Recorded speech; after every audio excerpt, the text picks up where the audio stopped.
में जो हमारा आंदोलन हुआ था वो इस आंदोलन का एक क्रम आप समझ सकते हैं, एक चरण समझ सकते हैं। लेकिन इन लोगों को एक्सटेंशन पे एक्सटेंशन कार्य विस्तार मिलता जा रहा है, जिसके वजह से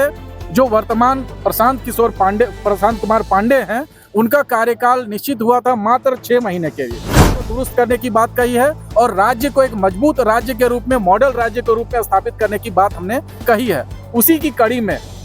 हमने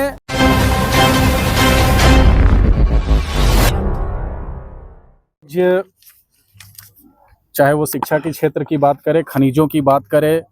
विश्वविद्यालय की बात करें, स्वास्थ्य सेवाओं की बात करें या फिर तमाम इंफ्रास्ट्रक्चर की बात करें, पूरा राज्य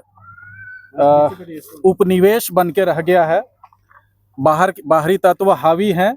और पूरा प्रयास किया जा रहा है कि कैसे राज्य को खोखला किया जा सके। टेंडर हावी है, ठेकेदारी हावी है,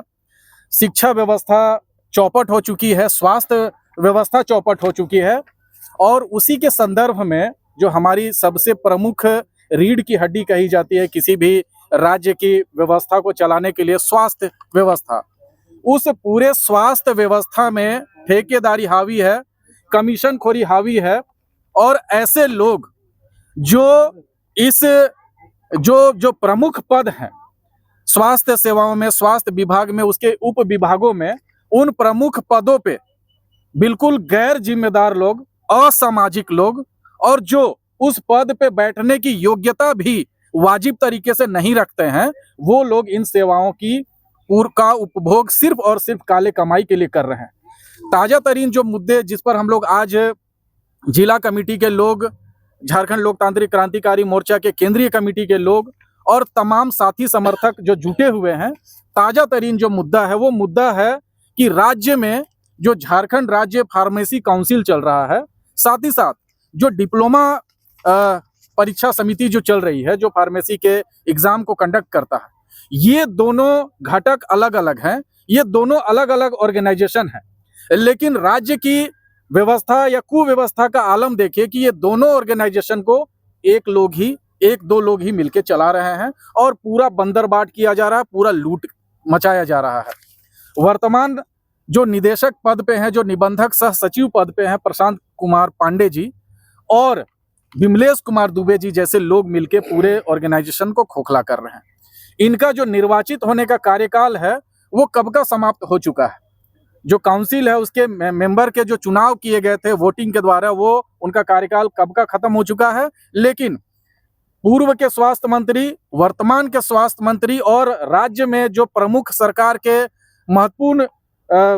जो कर्ता धर्ता है, उन सभी की मिली भगत से इन लोगों को एक्सटेंशन पे एक्सटेंशन कार्य विस्तार मिलता जा रहा है, जिसके वजह से जो वर्तमान प्रशांत कुमार पांडे हैं, उनका कार्यकाल निश्चित हुआ था मात्र 6 महीने के लिए। लेकिन एक्सटेंशन होते होते आज 2 साल से ज्यादा हो गए हैं, वो इस पद पे काबिज हैं। तो हमारी जो टीम है, हमारी जो पार्टी है, हमने ट्रांसपेरेंट गवर्नेंस की बात कही है और स्थानीयता को मजबूत करने की बात कही है, स्वास्थ्य सेवाओं को मजबूत करने की बात कही है, शिक्षा व्यवस्था को दुरुस्त करने की बात कही है और राज्य को एक मजबूत राज्य के रूप में, मॉडल राज्य के रूप में स्थापित करने की बात हमने कही है। उसी की कड़ी में हमने खुला ऐलान आज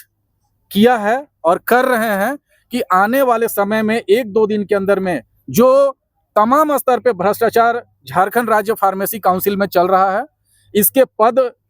इसके जो प्रमुख पदों पे बैठे लोग हैं, वो लोग जो भ्रष्टाचार कर रहे हैं, जो अयोग्य होते हुए फार्मेसी काउंसिल को चला रहे हैं, साथ ही साथ इस काउंसिल के पद पर रहते हुए मोटा रकम की उगाही कर रहे हैं, काली कमाई कर रहे हैं, उसके खिलाफ हमारा आज से ही उलगुलान चालू है। और हम लोग तब तक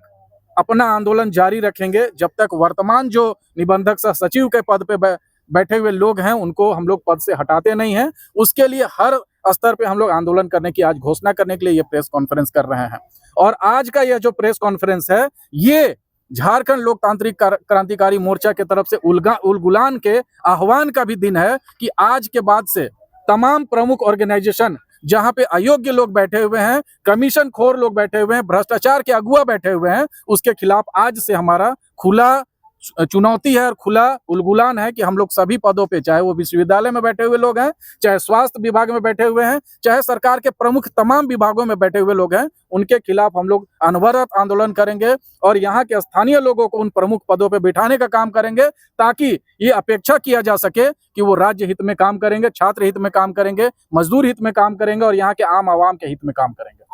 है, लेकिन आपको बताना चाहता हूं कि चाहे कोई भी बहुत बड़ी उपलब्धि हो, कोई एक आंदोलन के माध्यम से ही एक बार में ही वो हासिल हो जाए, ये कोई जरूरी नहीं है। पूर्व में जो हमारा आंदोलन हुआ था वो इस आंदोलन का एक क्रम आप समझ सकते हैं, एक चरण समझ सकते हैं, लेकिन जो अंतिम रिजल्ट ओरिएंटेड जो आंदोलन होगा अब हमारा आज से शुरू होने वाला है। पुराने आंदोलन जो है वो इस आंदोलन की एक कड़ी के रूप में आप लोग पहचान सकते हैं। वो कोई गैपिंग नहीं है, या ऐसा कभी नहीं हुआ है कि हम लोग आंदोलन किए हैं और आंदोलन समाप्त होने की कोई विधिवत घोषणा हुई है। उसी आंदोलन में जो पूर्व में किया गया है फार्मेसी काउंसिल के खिलाफ में, उसी आंदोलन के अगले चरण के रूप में हम लोग आज के प्रेस कॉन्फ्रेंस के माध्यम से आंदोलन की घोषणा कर रहे हैं। ठीक है।